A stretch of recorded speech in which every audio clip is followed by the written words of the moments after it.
Everyone wants to know the secret. I'm 106 years old, and everybody asks me, Vincent, what's the secret? How do you live so long? How are you so happy? They think I'm going to say olive oil or red wine or taking a walk every day.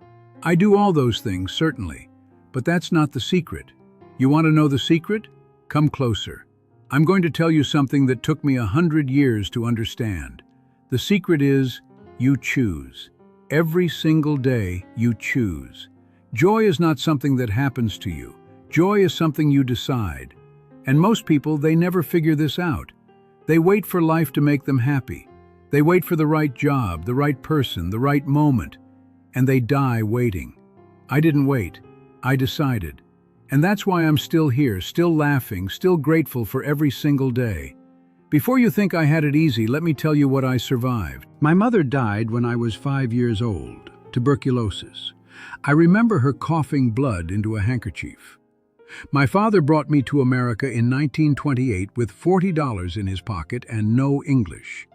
I was 8 years old, sleeping on a floor with 6 other people in Bensonhurst, Brooklyn. I worked from age 10 making shoes beside my father until my fingers bled. My first wife, Rosalie. She was the most beautiful woman I ever saw. Black hair, green eyes, voice like music. We had 9 years together, 9 years. Then one afternoon, June 14th, 1951, she went up to the roof to hang the laundry. Brain aneurysm. She was dead before she hit the ground. 28 years old.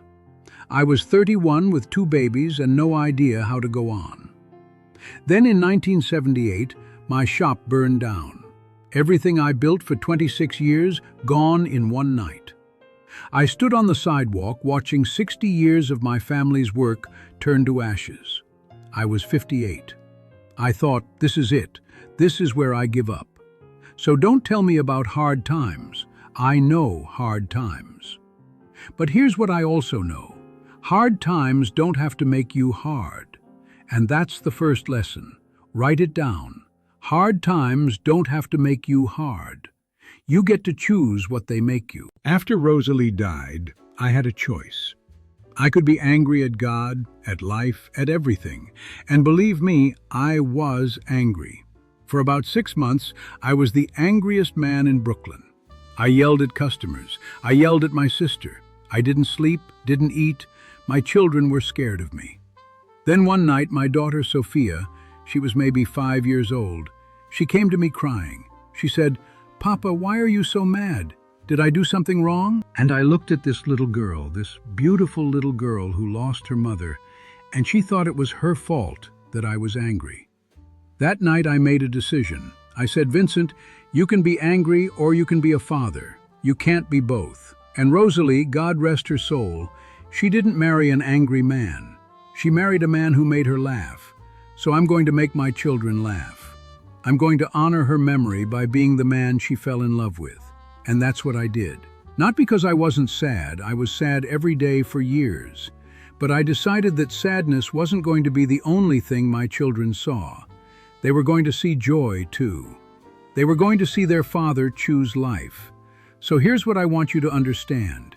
You're going through something right now. Maybe you lost someone. Maybe you lost something. Maybe life knocked you down and you don't know how to get up. I'm not going to tell you to pretend it doesn't hurt. It hurts. Feel it. That pain is real, and pretending it isn't won't help anybody. But then, and this is important, then you choose. You choose what comes next. Nobody else can make that choice for you. Now, let me tell you about Margaret, 1990. I'm 70 years old. I haven't been with a woman in almost 40 years. I go to a church potluck. The only reason I went was for the lasagna. I'm telling you the truth. And I see this woman across the room. She's laughing at something and her whole face lights up, and I think, that's the most beautiful thing I've seen in 40 years. Her name was Margaret Washington. She was black. She was 62. She was a retired nurse. And when I walked over to talk to her, half the room stopped eating to watch. An old Italian man and a black woman in 1990 Brooklyn. Good Lord, the looks we got. My own son Marco, he didn't speak to me for 2 years after I married her. 2 years. He said I was disgracing his mother's memory. He said the neighborhood was talking. You know what I told him? I said, Marco, I love you, but I spent 40 years alone. I'm 70 years old. I found someone who makes me laugh. If the neighborhood doesn't like it, the neighborhood can go to hell. That's lesson number 2. Write it down. Stop caring what people think. At some point, and I hope it comes before you're 70, you realize that other people's opinions can't hurt you. Only you can hurt you by believing them. Her name was Margaret Washington. She was black. She was 62. She was a retired nurse. And when I walked over to talk to her, half the room stopped eating to watch. An old Italian man and a black woman in 1990 Brooklyn. Good Lord, the looks we got. My own son, Marco, he didn't speak to me for 2 years after I married her. 2 years. He said I was disgracing his mother's memory. He said the neighborhood was talking. You know what I told him? I said, Marco, I love you, but I spent 40 years alone. I'm 70 years old.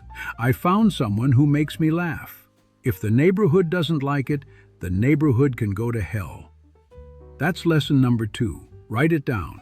Stop caring what people think. At some point, and I hope it comes before you're 70, you realize that other people's opinions can't hurt you. Only you can hurt you by believing them. Margaret and me, we had 33 years. 33 beautiful years. She died last January in her sleep, 95 years old. I held her hand all night. I miss her every single day. But you know what? She would be so angry at me if I stopped laughing. She'd say, Vincent, don't you dare sit around feeling sorry for yourself. We had 33 years. That's more than most people get. And she's right. So I keep laughing for her. You want to know what makes me happy now? I'll tell you. Coffee in the morning, the light coming through the window. My great-granddaughter Isabella, she's 7. She calls me every Sunday. The taste of good bread, the sound of Italian music, a warm bed, a stranger who smiles at me on the street. That's it. That's the whole list. I don't need a yacht. I don't need a mansion. I don't need anything I don't already have.